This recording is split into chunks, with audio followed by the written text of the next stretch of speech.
Hey guys, welcome back to the channel. Thanks for checking us out and seeing the content that we're putting out.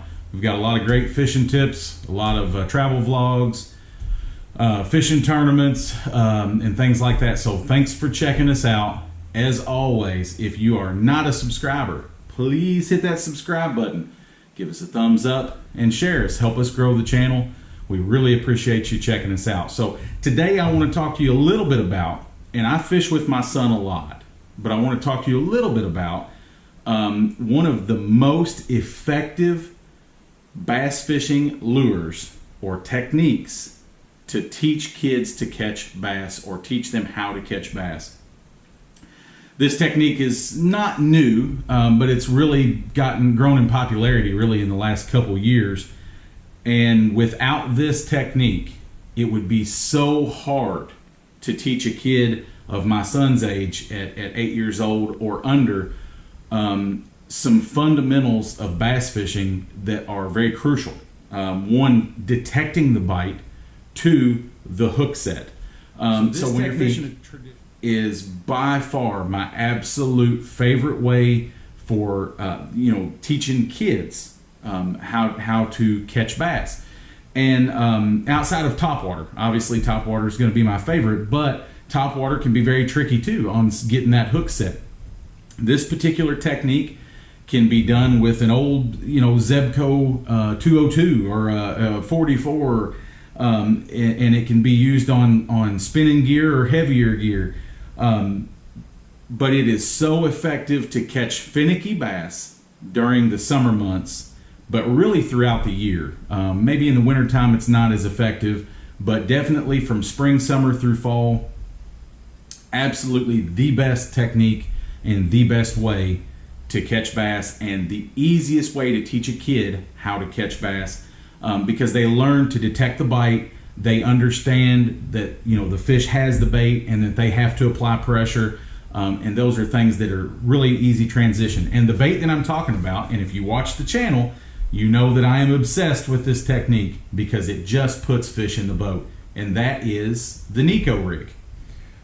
So the NEKO rig came about in the last few years. It's been around for years, but it's just a hybrid version of a wacky rig, using a Senko or stick bait, whatever you want to call it, utilizing that bait and a small hook and a light line. It is a very, very effective finesse tool.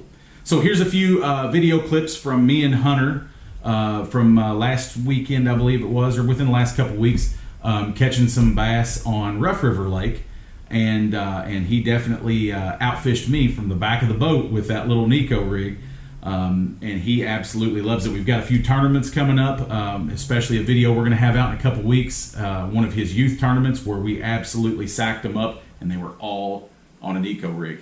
So stay tuned for that video. But right now, a couple clips here of Hunter catching some fish on it, so you can kind of see the setup, and then I will break down the fundamentals of the technique. Never know. Cast up here where you caught that one. Here, I'll just fish right here. See that that's good.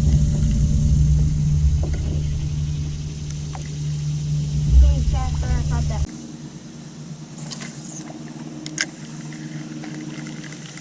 Let me get a bad cast. Can never make a good cast flipper. Trying to make it. There you go. There we go.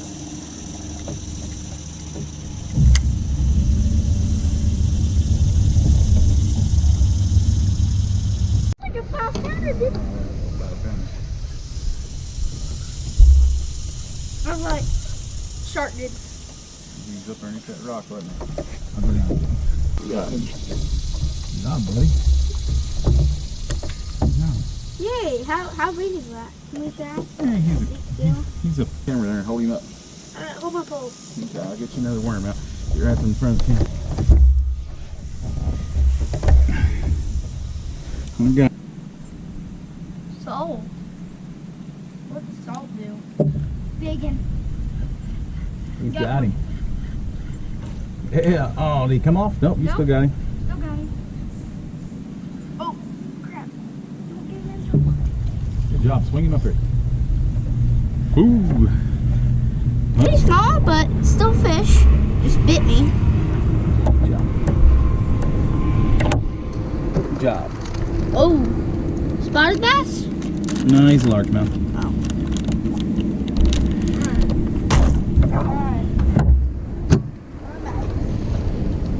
It swallowed it, I guess. Yep. No wonder.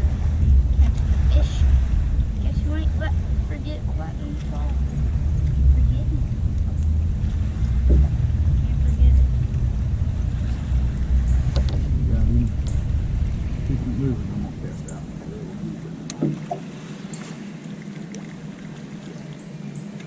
Yeah. I'm gonna cast out to my hot spot. All right, guys, I want to talk to you now about how to set this up. So the first things first is I like to use a fairly limber rod. Now, like I said, this can be fished on a Zebco rod and reel. You do not have to have a fancy setup for this. This is very primitive in its setup. But I like a rod that's got quite a bit of tip. I don't like a real stiff rod. Medium backbone and a fast tip is what I'm shooting for. I fish it on a spinning reel. And because of this being a lighter bait, I want castability. So I like to throw this on braid, and this is a 20-pound Berkeley X5 braid. And I really have got to where I like this braid. It's a tour grade braid, and I believe it's a 5-strand twist. Has very little line twist. So basically, I fish that to a fluorocarbon leader. I like an 8-pound Seagar InvisX leader, 8-pound test, and I will tie those together using the double uni. Now, I know everyone's going to say, why are you using a double uni? You should use an FG. The FG knot, yes, it does go through the guides a lot smoother. If I had micro guides, absolutely, I would tie the FG. Most of my rods and reels are not micro guide reels. So the double uni goes through just fine with two quick little things that you need to do. One, because it's on light line, I cut my wraps down. Typical double uni, you're going to go anywhere from 6 to 10 wraps per side. Fluorocarbon side, braid side. I cut that in half. I go down to 5. Makes the knot a little bit smaller, but the way that it's designed, it is a very tight knot. And I have not had problems breaking fish off at the knot. Typically, it is the knot to your hook where you break off when you do. But you do obviously anytime you're fishing, you should always check your line for nicks or anything like that. So I haven't had an issue with that.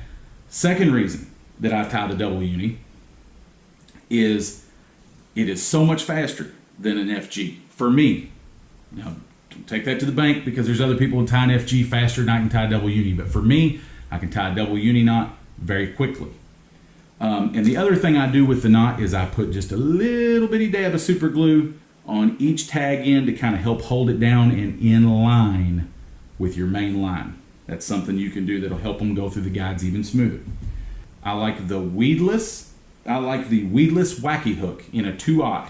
This is a Trocar 2/0 weedless wacky hook. So the next thing we do is we take our stickworm, Cinco. This is a 5-inch, any color. Typically summertime, we're going to use more natural colors around the spawn. We'll use whites, pinks, different things like that in dirtier water. Summertime, clear water, natural colors. I take a nail weight, is what the brand is. But anyway, it's just a lead weight. This is 3/32. I'll take it and break just about 1/4 to 3/8 of an inch off of that, because I don't want any more than an inch going in the worm. You go to the head of the worm, you push that lead weight in there, just like so. Push it in until it's completely inside the plastic.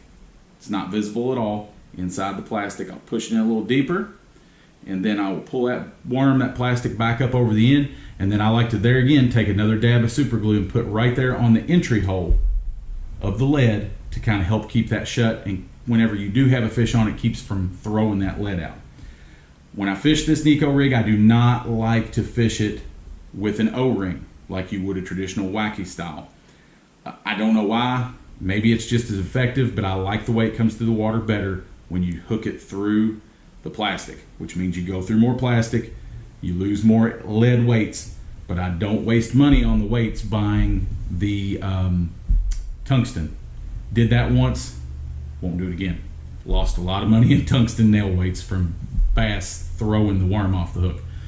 Hook it straight through, leave the hook exposed, and all you're going to do is throw it out there, let it fall to the bottom, and then twitch it up and reel up your slack. Now, why is this so effective for kids? When a bass grabs this and he has it in his mouth and he's swimming off with it, when that kid feels the tension of that rod, when they start to reel, their first instinct's not to set the hook. They haven't really understood the setting the hook mentality yet. They haven't got there. So their first instinct is to reel. What that does is when they start to reel, this works like a sickle or a circle hook, and that hook will roll, and it will end up in the corner of the fish's mouth almost every time.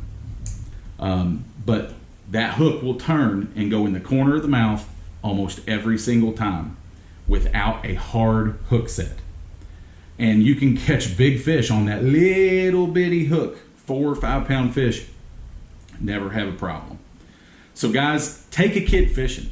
Get them outdoors, take them to a farm pond, take them to a creek, take them to a lake. If you've got a boat, take them out on the boat and get kids involved with it. My son loves it. He's ate up with it. My daughter enjoys going out and going from time to time. She doesn't enjoy the boat as much. She's a little scared of the boat, but she does love going pond fishing, creek fishing. But try the NEKO rig. Give it a cast, give it a chance, because I think for kids that want to learn to bass fish, this is the fast track way to understanding relating the bite to the hook set to the retrieve. You can't beat it for kids, for the simple fact is the fish, it helps hook themselves. And it's a very, very effective bait as far as getting lots of bites. We want to keep the kids interested. When I'm throwing a spinner bait or a buzz bait and I'm fishing for 4 or 5 big bites a day in a tournament, that's boring for my son. He's not got to that point yet. He needs to get bites. And the NEKO rig, it'll do it every time. Thanks for tuning in, guys. We will see you on the next one. We've got some videos coming out about my favorite summertime techniques and some tips and tricks from deep plugs to Carolina rigs to swim baits.